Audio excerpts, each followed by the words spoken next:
দুনিয়ার জীবনকে প্রাধান্য দেয়া যাবে না। ওয়ামা হাদিল হায়াতুদ দুনিয়া ইল্লা মাতাউল গুরুর, সম্পূর্ণ মরিচিকা দেখেছে। দুনিয়ার জীবন যে কি জিনিস, যারা আল্লাহর পথে পরীক্ষার সম্মুখীন হয়েছে ওরা জানে।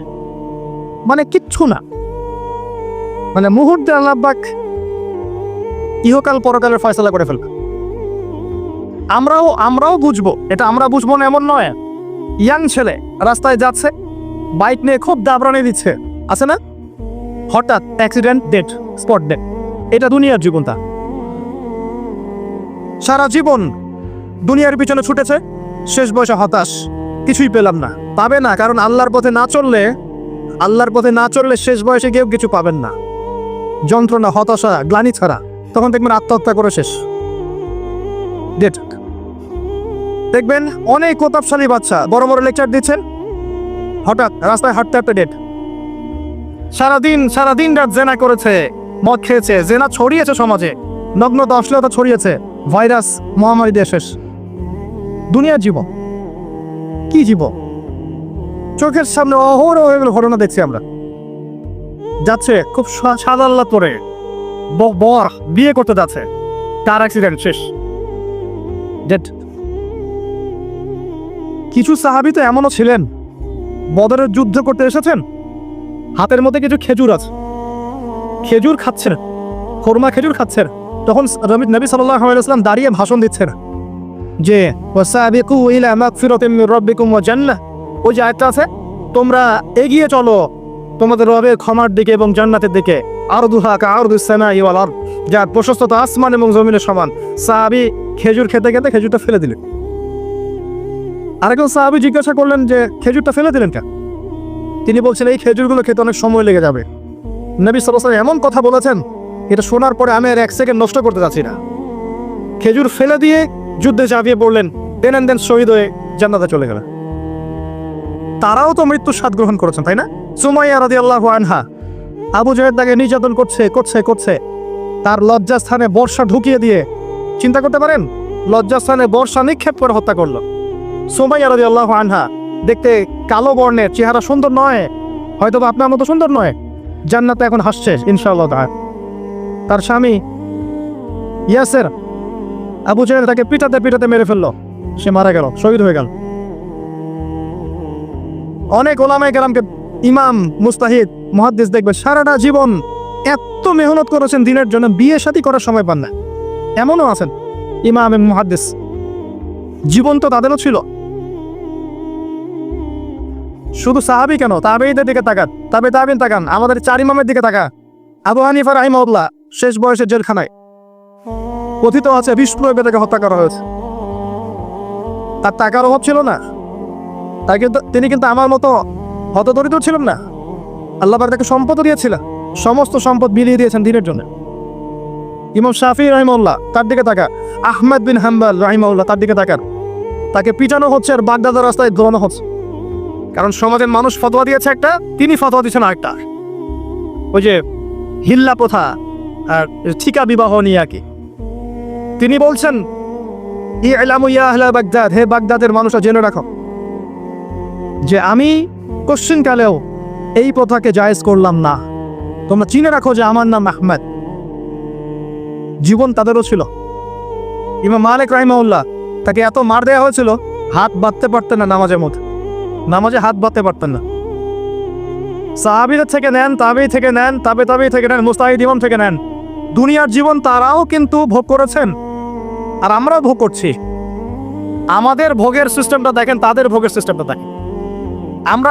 আমরা বাঁচছি দুনিয়ার জন্য, তারা বেঁচেছে পরকালের জন্য। আমরা দুনিয়ায় বাঁচছি দুনিয়ার জন্য, দুনিয়ার একটা চাকরি, একটা ব্যবসা, একটা পরিবার, একটা স্ট্যাটাস, বাড়ি গাড়ি, টাকা কড়ি, সম্পত্তি, এগুলোর জন্য। কিন্তু তারা বেঁচেছেন আল্লাহর জন্য, পরকালের জন্য। যে ব্যক্তি দুনিয়ার জন্য দুনিয়া করে, আল্লাহ পাক তাকে ইহকাল পরকাল দুটোই নষ্ট করে দিবেন। যে ব্যক্তি পরকালের জন্য দুনিয়া করবে, আল্লাহ পাক দুনিয়া গুছিয়ে দিবেন, আখিরাতও গুছিয়ে দিবেন ইনশাআল্লাহ। প্রথম কথা হচ্ছে এই যে দুনিয়ার জীবনকে প্রাধান্য দেওয়া যাবে না। দুনিয়ার জীবনে প্রতিটা কাজ আপনি একটা উদ্দেশ্যই করবেন, সেটা হচ্ছে আল্লাহর সন্তুষ্টি। বিয়ে শাদী করেছি কেন? আল্লাহর জন্যে। পরিবার গঠন করেছি কেন? আল্লাহর জন্যে। সন্তান নিয়েছি কেন? আল্লাহর জন্যে। দিন শিখেছি কেন, এলেম শিখেছি কেন, আল্লাহর জন্য। চাকরি কেন করি, আল্লাহর জন্য। প্রতিটা কাজ ইবাদত হবে যদি আপনি মুহাম্মদ সাল্লাল্লাহু আলাইহি ওয়াসাল্লামের তরিকা মেনে চলেন। ওয়া মা খালাকতুল জিন্না ওয়াল ইনসা ইল্লা লিয়াবুদুন, শুধুমাত্র ইবাদত করার জন্যই আল্লাহ পাক জিন এবং মানুষ জাতিকে সৃষ্টি করেছে। আপনাকে আল্লাহ পাক এই হায়াতটা দিয়েছে। এখন বাকি সময়টা চিন্তা করেন, আগামী 30-40 বছর কিভাবে কাটাতে চান? দুনিয়ার জন্য বাঁচবেন না আল্লাহর জন্য বাঁচবেন? যদি আল্লাহর জন্য বাঁচতে চান, সর্বশেষ হেদায়েত আল কোরআন এবং সর্বশেষ নবী মুহাম্মদ সাল্লাল্লাহু আলাইহি ওয়াসাল্লাম, এর বাইরে কিচ্ছু নাই ভাই। সারা দুনিয়ার মানুষ মিলে যদি বলে যে কোরআন সুন্নাহর মধ্যে আছে সুদ হারাম, কিন্তু সুদ হালাল, হালাল হালাল, কোশ্চিনকালে হালাল হবে না। সারা দুনিয়ার মানুষ একটা মাছে যদি এসে বলে সুদ হালাল, সুদ ভালো, কোশ্চিনকালে হালাল হয়ে যাবে না, হারামই থেকে যাবে। সারা দুনিয়ার মানুষ যদি বলে পর্দা করার দরকার নাই, এটা সেকেলে সেকেলে সেকেলে, এটা সেকেলে হয়ে যাবে না, এটা ফরজ থেকে যাবে। কিচ্ছু নাই কোরআন সুন্নাহর বাইরে, কিচ্ছু নাই। যা আছে দেখছেন বোগাস, যার কোনো ভিত্তি নাই, মানুষের মন গড়া প্রবৃত্তির অনুসরণ। এখন আপনি যখন কোরআন এবং সুন্নাহর কাছে আসতে চাইবেন, তখন কিন্তু আপনি চতুর্দিক থেকে বাধা পাবেন। এই পথ চলাটা এত সহজ হবে না। হ্যাঁ, কাদের জন্য সহজ হবে? যারা প্রোটেস্ট্যান্ট মুসলিম হবে। কি মুসলিম? প্রোটেস্ট্যান্ট মুসলিম। এটা কেমন? মানে ওটাও ঠিক এটাও ঠিকই, সুদ খেলেও হয় না খেলেও হয়, পর্দা করলেও হয় না করলেও হয়, নামাজ করলেও হয়, মাঝে মাঝে ছাড়লেও হয়, যাকাত দিলেও হয় না দিলেও হয়। মডারেট প্রোটেস্ট্যান্ট মানে কোরআন সুন্নাহয় যা আছে এগুলো খুব কঠিন মনে হয়, একটু মৌলবাদী মৌলবাদী মনে হয়, এগুলো মানলে তো এই যুগে চলা যায় না, এগুলো ওই যুগের জন্যে, এরকম ভর্সনা যারা চিন্তা করবে তাদেরকে কষ্ট পেতে হবে না। তারা দেখবেন কষ্ট না করেই দুনিয়ার জীবন কাটিয়ে দিচ্ছে, ওদের কোনো বাধা বিপত্তি আসবে না। আপনি যখন কোরআন সুন্নাহকে আঁকড়ে থাকবেন, কেমন করে আঁকড়ে থাকবেন? মারির দাঁত দিয়ে কামড়ে থাকবেন, নবীজি বলেছেন। মারির দাঁত দিয়ে কামড়াতে বলেছেন, সামনের দাঁত দিয়ে কামড়ালে ছটকে যাবে, টান দিলে ছিঁড়ে যাবে। মারির দাঁতে কামড় দিলে, টান দিলে সহজে ছিঁড়বে না। এভাবে থাকলে আপনার মাথা আসবে। এখন আপনার সামনে দেখবেন আপনি কিছু ফিতনা এবং কিছু সলিউশন। আপনি নিয়াত করেছেন যে আপনার যে গুনাহগুলো হয়েছে এগুলো থেকে আপনি তওবা করবেন ইনশাআল্লাহ। আগামী দিনগুলো আপনি কোরআন এবং সুন্নাহ অনুসারে চলবেন। এই কথা সাথে একমত আছেন তো? এখন চলতে গিয়ে দেখবেন যে আপনি কিছু স্পষ্ট বিষয় দেখতে পারবেন যেগুলোর সাথে আসলে কোরআন সুন্নাহর খুব একটা মিল পাওয়া যাবে না। আপনি দেখবেন স্পষ্ট শিরক করছে মুসলিমরা, আপনি দেখবেন স্পষ্ট বেদাত করছে, আপনি দেখবেন হারাম খাচ্ছে। মুসলিম যুবকরা মাদক, পর্নোগ্রাফি, জেনা, ফ্রি মিক্সিং, আপনার জুয়া, ক্যাসিনো, এই যে আপনার টিকটক প্রজন্ম, এগুলো নিয়ে ব্যস্ত আছে। আপনি স্পষ্ট দেখবেন মেয়েরা বেহায়ার মতো ঘুরে বেড়াচ্ছে। আপনি স্পষ্ট দেখবেন যে আপনি হালালে থাকলে চাকরি পাচ্ছেন না। আপনি স্পষ্ট দেখবেন পরিবারের লোকজন কথা শোনে না। আপনি এমনও দেখবেন ওলামায়ে কেরামের মাঝে ঐক্য নাই, এমন দেখবেন। আপনি এমনও দেখবেন যে মানুষ দিনকে দুনিয়ার বিনিময়ে বিক্রি করে দিচ্ছে। আর এমন দেখবেন যারা আপনার উপরে আছে তারা দিন সম্পর্কে তেমন কোনো জ্ঞান রাখে না। এমন জটিল পরিস্থিতিতে আপনি কি করবেন তখন? এরপরে আপনি যখন বিশ্বের দিকে তাকাবেন, তখন দেখবেন বিশ্বের সমস্ত পরাশক্তিরা ঐক্যবদ্ধ ইসলামের বিরুদ্ধে। বিশ্বের সমস্ত বড় বড় পরাশক্তিরা ঐক্যবদ্ধ ইসলামের বিরুদ্ধে। দেখবেন আপনি ইসলামের কোনো খিলাফা নাই, দেখবেন কোনো ইমাম নাই, কোনো আমির নাই, কোনো জামা নাই। দেখবেন আপনি সেই রকম সলফে সালেহিনের যুগের মতো সৌর্য বীর্য, ব্যক্তিত্ব, গায়রাত কিছু নেই। মনে হবে যেন আমরা দাসত্বের শৃঙ্খলে আবদ্ধ হয়ে গেছে। তখন আপনি কষ্ট পাবেন মনে মনে। আপনার মধ্যে ইমান থেকে থাকলে আপনি কষ্ট পাবেন, ভিতর থেকে কষ্ট ফিল করবেন। যদি প্যারালাইজড রোগী হয়ে থাকেন তাহলে কষ্ট ফিল করবেন না। চেতনা থাকে দিনের, কষ্ট ফিল করবেন। তখন আপনার স্ট্রাগল শুরু হবে। তখন আল্লাহ যদি আপনাকে বুঝ দেন, আল্লাহ দেখবেন আপনি কি করেন। আপনার মেধা দিয়ে আল্লাহ আপনি কি করেন, আপনার অর্থ দিয়ে আপনি কি করেন, আপনার হায়াতটা দিয়ে আপনি কি করেন, আপনার এই যে জনবল দিয়ে আপনি কি করেন, আল্লাহ আপনাকে যা দিয়েছেন তা দিয়ে আপনি দিনের জন্য কি করছেন, আল্লাহ পাক তখন দেখবেন। এই জায়গায় আমি আপনাকে কিছু সলিউশন বলছি। এটা শুধু আপনাকে বলছি তা নয়, আমি নিজেও এটা ফিল করি, লালন করি। আর আমি এমন কিছু বলবো না যে আমি নিজে আপনার জন্য পছন্দ করি না। যেটা আমি নিজের জন্য পছন্দ করি সেটাই আপনাকে বলব। প্রথম কথা, এখানে আপনাকে গাইডেন্স দিবে আল কোরআন। এরকম সিচুয়েশনে আপনাকে পথ দেখাবে অনলি আল কোরআন, এরপর নবী সাল্লাল্লাহু আলাইহি ওয়াসাল্লামের হাদিস। এখানে আপনার দায়িত্ব আসবে প্রথমত কোরআন পড়া শিখতে হবে। প্রথম কাজটা কি ভাই? কোরআন পড়া শিখতে হবে, তেলাওয়াত শিখতেই হবে, নিয়মিত তেলাওয়াত করতে হবে। একটা দিন যাবেন আপনার জীবনে যে কোরআন তেলাওয়াত আপনি করেন না, ইনশাআল্লাহ। বেশি থেকে বেশি করবেন, বেশি থেকে বেশি।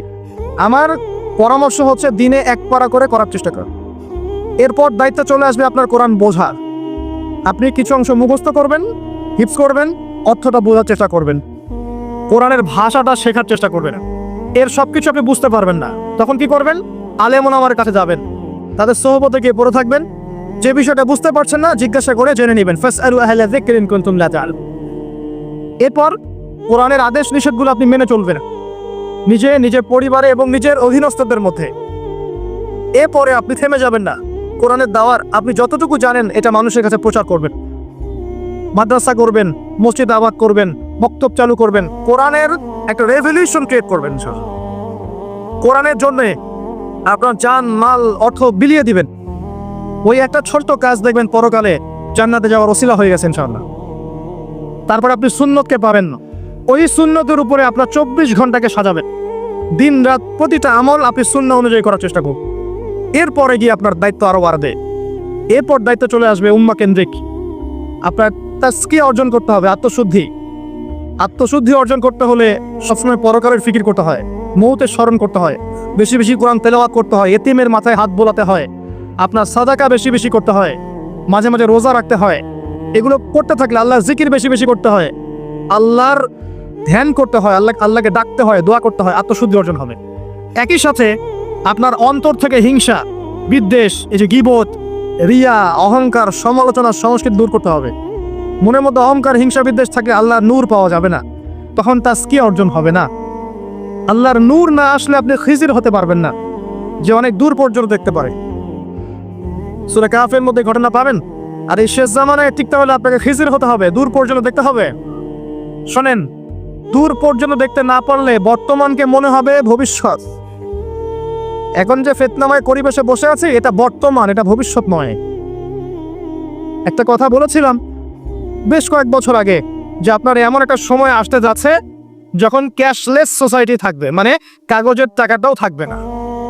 অনেক দিন আগের কথা। তখন কিছু মানুষ আমাকে বলেছিল, পরামর্শ দিয়েছিল এবং শুভাকাঙ্ক্ষী আর কি আমার।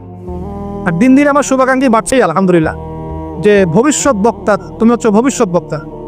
তাই আমি বলেছিলাম যে আমি যেটা বলেছি এটা ভবিষ্যৎ না, এটা বর্তমান।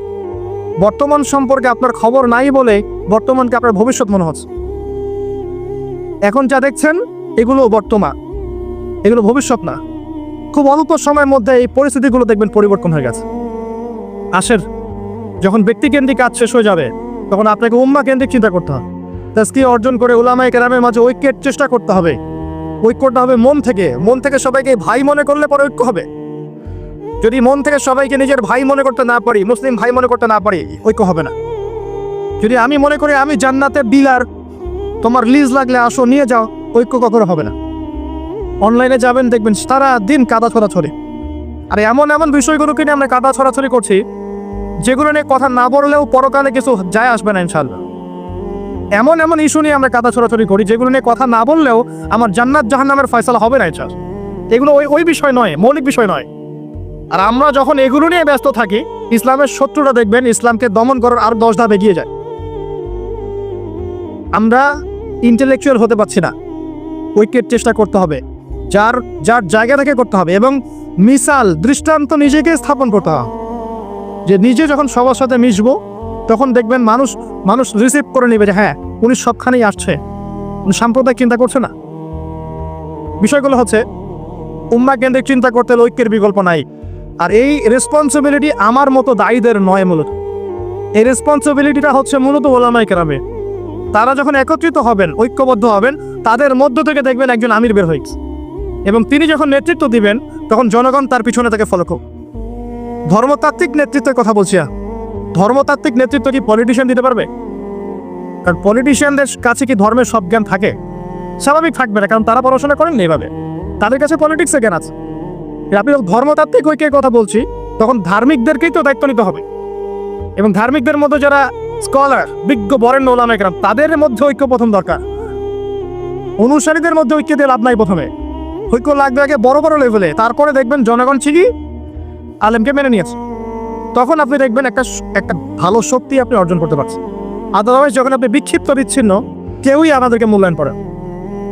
যতই স্লোগান দেন, শোডাউন করেন, আই ওয়াশ করেন, আদতে কিন্তু কেউ মূল্যায়ন করছে না ওটা।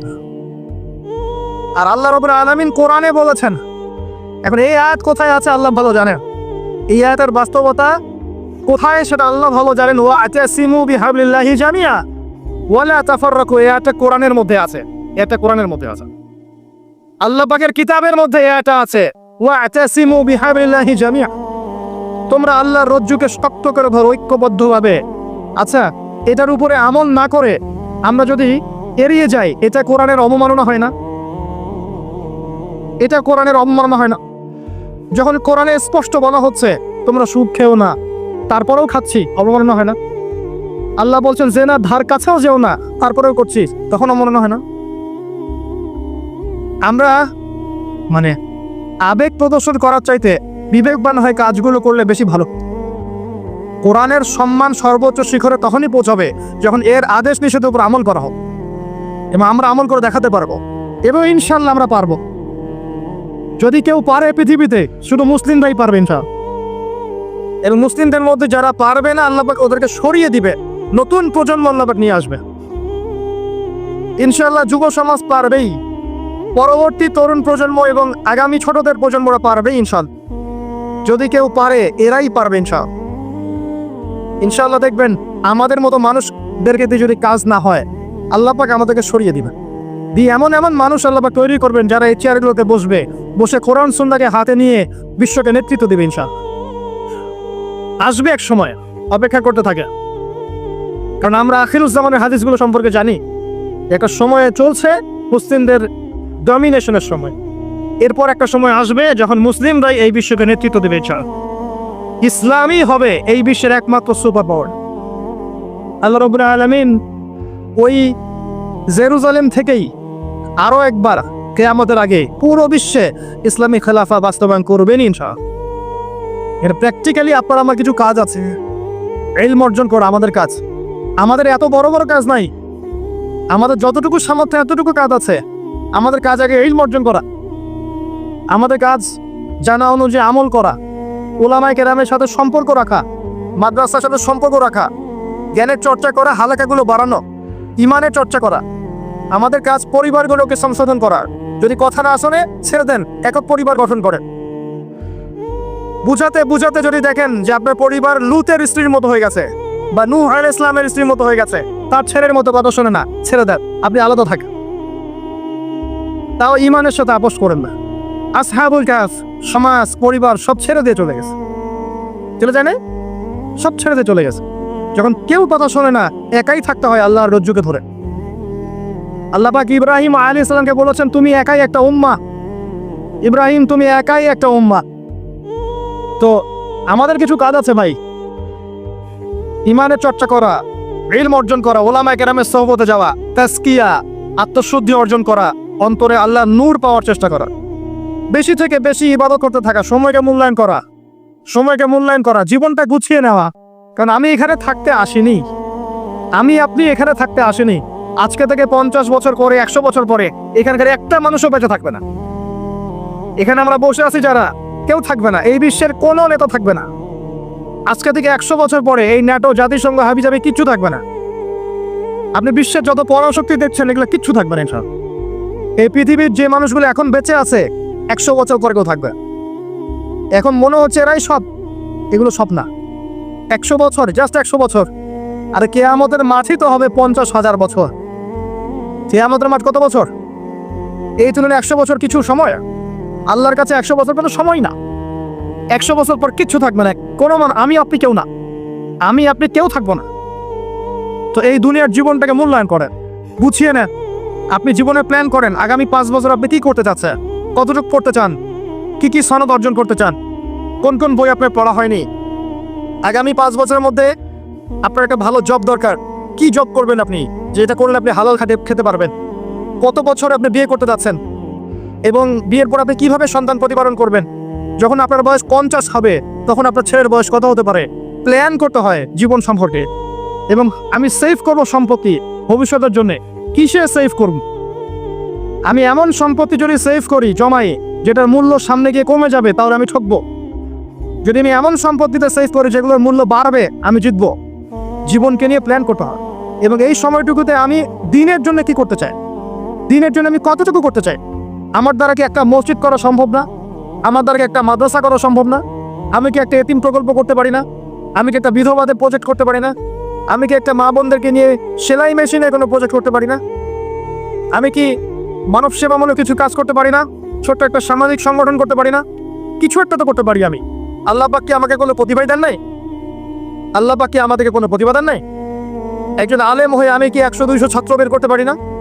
একটা বড় এমন একটা প্রতিষ্ঠান কি করতে পারি না যেখান থেকে বছরে বছরে মাশাআল্লাহ বিশ্ববরেণ্য আলেমরা বের হবে? পারি না? কিছু তো পারি। আল্লাহ পাক কিছু তো শক্তি আমাকে দিয়েছেন। আল্লাহ পাক তো বলেননি আমাকে এখন অস্ত্র নিয়ে নামো মাঠে, বলেছেন? আমার তো পরিবেশই নাই।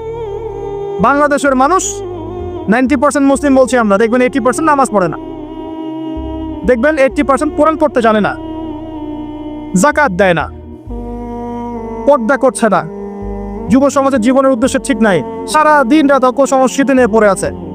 এখন বেসিক কাজগুলো না করে কি আপনি বড় রেজাল্ট পাবেন? কখনো না।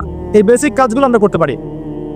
এবং সবচেয়ে বড় একটা কাজ হচ্ছে আমাদের জায়গা থেকে উম্মার মাঝে ফাটল সৃষ্টি না করে ইউনাইটেড করার চেষ্টা করা যায়। আর আমাদের পরবর্তী প্রজন্ম, স্পেশালি এই তরুণদের প্রজন্ম, তরুণীদের আর আমাদের পরে ছেলে মেয়ে যারা আসবে, সোনামণি, এদেরকে আপনি আগামী বিশ্বের জন্য তৈরি করেন। এটা বড় চ্যালেঞ্জ। বড় বড় আলেম তৈরি করেন। দেখেন দিন দিন আলেমদের সংখ্যা কমে যাচ্ছে। আমার মতো নগণ্য মানুষকে যখন এই চেয়ারে বসে কথা বলতে হয়, তখন তো আমি বুঝতে পারছি যে আলেমের সংখ্যা আজকে কি অবস্থা। আমি তো আলেম নই, কথা বলতে হচ্ছে। কিছু মানুষ আমার কথা শুনছে, তার মানে বুঝতে পারছি আলেমদের সংখ্যা কত কম। বড় বড় ওয়ার্ল্ড রিনাউন্ড আলেম তৈরি করতে হবে। ইমাম বুখারীর মতো, আবু হানিফা রাহিমাহুল্লাহর মতো, আহমদ বিন হাম্বলের মতো কে তৈরি করবে? এটা কি আমার পক্ষে করা সম্ভব? একার পক্ষে করা সম্ভব? নিঃসন্দেহে একটা কমিউনিটি দরকার। সবার মাঝে দিনের ফিকির তৈরি করতে হবে যে আমার সবচেয়ে ইম্পর্টেন্ট জিনিস এই পৃথিবীতে আমার দিন, আল্লাহর দিন। এর চেয়ে ইম্পর্টেন্ট কিছু নাই আমার সামনে। সব কিছু করে দিন আগে, দিনকে এগিয়ে নিতে হবে, আমাকে চ্যালেঞ্জ গ্রহণ করতে হবে। এরকম চিন্তা ফিকির লালন করলে পরেই তো রেজাল্ট আসবে, নাহলে তো আসবে না। দেখেন, আমরা আমাদের মতো মানুষ যারা আছে, এরা একটা জাতিকে নেতৃত্ব দিতে পারবে না, তো প্রবলেমসগুলো ধরিয়ে দিতে পারে, হয়তো সর্বোচ্চ সলিউশনে কিছু পথ বলতে পারে। তো বাস্তবতা হচ্ছে এই যে কাজগুলো জনগণকেই করতে হবে। আর এই যে একদিন আসলাম, একটা কথা বললাম, চলে গেলাম, আদতে কোনো ফলাফল নাই। একদিন আসলাম, একটা মাহফিল করলাম, যেভাবে আসছি এভাবে চলে গেলাম, আদতে কোনো ফলাফল হবে না। যদি হ্যাঁ এই কথাগুলো মানুষের মনের মধ্যে গেঁথে যায় এবং আগামীর পৃথিবীর জন্য তারা প্রস্তুতি গ্রহণ করতে পারে, তখন গিয়ে পাতা ফলবেন সব। আসুন, আইওয়াশ, শোডাউন এবং আবেগী জাতি না হয়ে আমরা বিবেক দিয়ে চিন্তা করি, উম্মার অবস্থা চিন্তা করি, বৈশ্বিক অবস্থা চিন্তা করি, ভাবি। বারবার একটা কথা বলি আমি, একটা দেশের মধ্যে সরকার, প্রশাসন, জনগণ, আলেম ওলামা, যুবক শ্রেণী, মহিলারা, শিশুরা, এরা সবাই একটা দেহের মতো, একটা বডির মতো। এরা সবাই একে অপরের পরিপূরক, একে অপরের ভাই, সবাই মুসলিম। এখানে কেউ কারো শত্রু না। আমরা যদি একে অপরকে শত্রু মনে করে ভুল করব, তখন আমাদের শত্রুতার সুযোগ পেয়ে যাবে। আমরা সবাই একে অপরের পরিপূরক। সবাইকে নিয়ে, দেশকে নিয়ে, জাতিকে নিয়ে, উম্মাকে নিয়ে এগোতে হবে। আল্লাহ পাক আমাদের যুব সমাজকে বোঝার তৌফিক দান করুন, আমিন। মাহফিল অ্যাপ। একজন মুসলিম হিসেবে মাহফিল অ্যাপ ব্যবহার করা আমাদের ঈমানি দায়িত্ব।